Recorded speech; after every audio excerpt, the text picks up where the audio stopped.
Jubilee hills ज़िमनी इंतखाब के दौरान polling के रुझानात और ज़मीनी सतह पर पार्टी कारकुनों व रहनुमाओं से मौसूला इतलात के मुताबिक कांग्रेस उम्मीदवार नवीन यादव भारी अक्सरियत से कामयाबी हासिल करने वाले हैं। ये बात पीसीसी सदर महेश कुमार गौड़ ने बताई। उन्होंने जुबली हिल्स ज़िमनी इंतखाब के दौरान पोलिंग के तरीक़ेकार पर रद्दमल ज़ाहिर करते हुए कहा कि इंतखाबात पुरअमन माहौल में मुनक़िद हुए। अवाम ने बड़ी तादाद में अपने उम्मीदवार नवीन यादव के हक़ में वोट डाला है, जिसका अंदाज़ा ज़मीनी हालात से बखूबी होता है। महेश कुमार गौड़ ने मज़ीद कहा कि मकामी सतह पर मौजूद पार्टी रहनुमाओं की इतलात के मुताबिक कांग्रेस और इसके उम्मीदवार को अवामी हिमायत हासिल हुई है। ज़िमनी इंतखाब में कांग्रेस उम्मीदवार नवीन यादव की कामयाबी के लिए मेहनत करने वाले तमाम कारकुनों और रहनुमाओं का उन्होंने शुक्रिया अदा किया।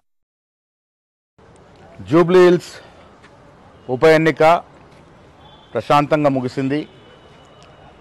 ప్రజలు పెద్ద ఎత్తున కాంగ్రెస్ పార్టీకి, కాంగ్రెస్ అభ్యర్థి నవీన్ యాదవ్కి మద్దతునిచ్చినట్టుగా అక్కడ ఉన్నటువంటి వాతావరణం మా నాయకుల ద్వారా తెలుస్తూ ఉంది. జూబ్లీ హిల్స్ ఉప ఎన్నికల్లో గెలవడానికి కాంగ్రెస్ పార్టీ అభ్యర్థి నవీన్ యాదవ్ కొరకు కష్టపడే ప్రతి ఒక్కరికి కూడా ధన్యవాదములు. ముఖ్యంగా రాష్ట్ర ముఖ్యమంత్రి గారు శ్రీ రేవంత్ రెడ్డి గారు అనునిత్యం ఈ ఎన్నికని పర్యవేక్షిస్తూ అందరికీ సలహాలు సూచనలు ఇస్తూ ముందుకు నడిపించినారు.